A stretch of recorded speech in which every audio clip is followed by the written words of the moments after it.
ఎంత సజ్జనుడుగా మనం బతికినా సరే అనేక రకాల నిందలు వస్తూనే ఉంటాయి. మనం చేసే వ్యాపారాల మీద, ఉద్యోగాల మీద, మన సంసారాల మీద వస్తూనే ఉంటాయి. అన్నిటికీ మనం సమాధానం చెప్పక్కల. ఏదైనా ఆరోపణ వచ్చినప్పుడు మనం చేసావా అని ఆలోచించుకోవాలి. చేస్తే తప్పనిసరిగా ఒప్పుకోవలసింది. బయట ఒప్పుకోకపోయినా పరమేశ్వరుడు ముందేనా ఒప్పుకోవాలి. చెయ్యలేదనుకో వదిలేయి. సముద్రంలో ఉన్నాక చిందులు తప్పవు, సంసారంలో ఉన్నాక నిందలు తప్పవు. ఎవరైంది ఒక్కటే. అనవసరంగా మన ఎవరైనా మాట అంటే మనం రెచ్చిపోవక్కర్లేదు. కుక్క మురిగింది కదా అని మనిషి మొరగడు. కుక్క నుంచి దూరంగా వెళ్ళిపోతాడు, కరుస్తుందేమో అని ఎదుతో. మన జీవితంలో సత్ప్రవర్తన గురించి తెలియని వాడు ఎవడన్నా మన ఏమన్నా అంటే మనం పట్టించుకోకల్లా. ఎందుకంటే ఆ నీచుడు మాట్లాడితే సజ్జనుడైన వాడు సమాధానం కూడా చెప్పడు. మౌనంతోనే వాళ్ళ నోరు మూయించవచ్చు. ఒకటే లెక్క. ఎంత సదాచారంతో నువ్వు నడుచుకున్నా నిందలు వస్తూనే ఉంటాయి. కాబట్టే ఎప్పుడూ జాగ్రత్తగా ఉండాల్సింది ఏమిటంటే పరమ వైరాగ్య భావన ఒకటి మనస్సులో ఉండాలి. ఎంత సజ్జనుడుగా మనం బతికినా సరే అనేక రకాల నిందలు వస్తూనే ఉంటాయి. మనం చేసే వ్యాపారాల మీద, ఉద్యోగాల మీద, మన సంసారాల మీద వస్తూనే ఉంటాయి. అన్నిటికీ మనం సమాధానం చెప్పక్కల. ఏదైనా ఆరోపణ వచ్చినప్పుడు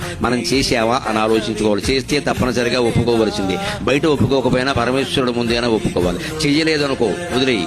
సముద్రంలో ఉన్నాక చిందులు తప్పవు, సంసారంలో ఉన్నాక నిందలు తప్పవు. ఎవరైంది ఒక్కటే. అనవసరంగా మన ఎవరైనా మాట అంటే మనం రెచ్చిపోవక్కర్లేదు. కుక్క మురిగింది కదా అని మనిషి మొరగడు. కుక్క నుంచి దూరంగా వెళ్ళిపోతాడు, కరుస్తుందేమో అని ఎదుతో. మన జీవితంలో సత్ప్రవర్తన గురించి తెలియని వాడు ఎవడన్నా మన ఏమన్నా అంటే మనం పట్టించుకోకల్లా. ఎందుకంటే ఆ నీచుడు మాట్లాడితే సజ్జనుడైన వాడు సమాధానం కూడా చెప్పడు. మౌనంతోనే వాళ్ళ నోరు మూయించవచ్చు. ఒకటే లెక్క. ఎంత సదాచారంతో నువ్వు నడుచుకున్నా నిందలు వస్తూనే ఉంటాయి. కాబట్టే ఎప్పుడూ జాగ్రత్తగా ఉండాల్సింది ఏమిటంటే పరమ వైరాగ్య భావన ఒకటి మనస్సులో ఉండాలి.